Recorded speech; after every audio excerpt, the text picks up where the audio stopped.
So let me go to your research. You suggested a little bit. There's the differentiators in terms of maximizing their opportunity, and then there's a congested middle of the pack. Yeah.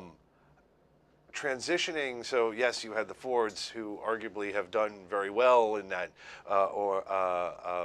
transitionary period of time, but you also saw the Hondas and Toyotas kind of come out of nowhere and things of that nature. So there's a suggestion of potential winners and losers, and changes in the league table. So if we're putting the crystal ball, what are some of the elements of elements of the management structure that are critical in driving through this cultural shift? Well, so part of that has already started with, for better or worse, and marketing hype or reality of innovation through this, like the new Galapagos of new, right? All these species of technology companies that are focusing on different parts of the solution set, top to bottom, front to back, here to there, different parts of the workflow. And what's fascinating, I think, and what I think ultimately happens is that there are going to be some bigger winners on the a lot of big winners on the small end.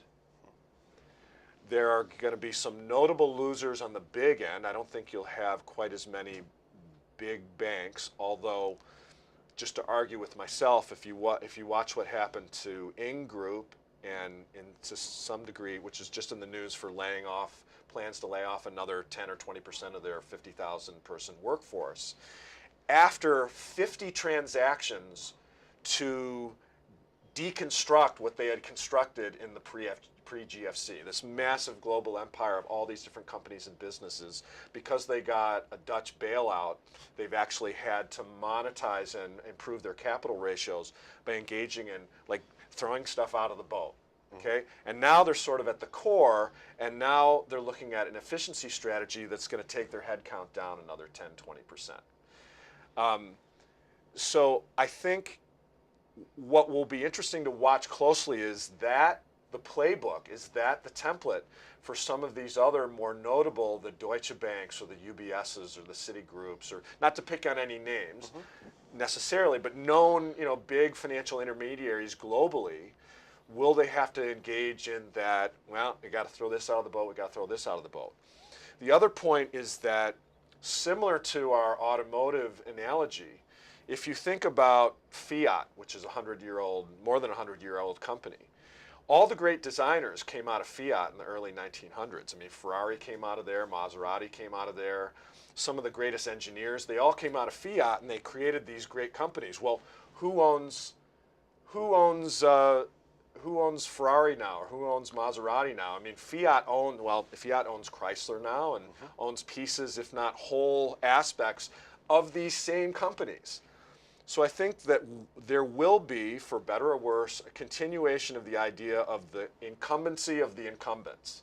So some of the big names today will be the winners. They will be, if they're savvy, if they really get to the cultural implications of what's going on, they will end up repatriating some of this creative force that is now on the beach, some of which is engaging in new solution development.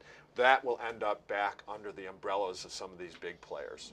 But it's not going to be easy. I mean, at the end of the day, you're still, you can pick the right technology, you can put it in, you can rip it out, things of that nature. But at the end of the day, it's still about the people. And, that 10 to 20% reduction in force, that's going to leave morale challenges. Or how long is management going to stay oversee the revolution internally? I couldn't agree with you more. I mean, we're so, it's like the dog and the squirrel. I mean, we're all excited about, right? We're all excited about the new jewel that pops up over here. I mean, how many blockchain conversations can we possibly have? On the one hand, that's valuable stuff going on. On the other hand, everybody's putting their blockchain shirt on, and it's just, there are going to be a few winners and a lot of posers in the soup right now. So there's a lot of distraction. about the tool set, new gadgetry. But the reality is we don't have an organization yet. And what's fascinating is high frequency trading has, at least on any side of the asset management spectrum, are really at the frontier of technical leverage, right? With 150 people, Virtu Financial can generate $2 million in revenue per employee. That's like a 4 standard deviation, 5 standard deviation difference from the benchmark of the ecosystem. That's very few people generating a lot of economics through technical leverage.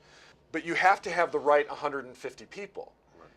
Goldman has 32,000 employees, 8,000 of which are technology related according to them. Okay? You have to assemble those skills in a way that you generate that kind of technical leverage. And it doesn't happen by just going out and purchasing or aligning yourself with all the latest gadgetry. It'll just sit there on the workbench. It'll sit there, it'll stare at you, it'll decay, it'll cost you money. Somebody has got to figure out how to assemble that stuff into something of value. So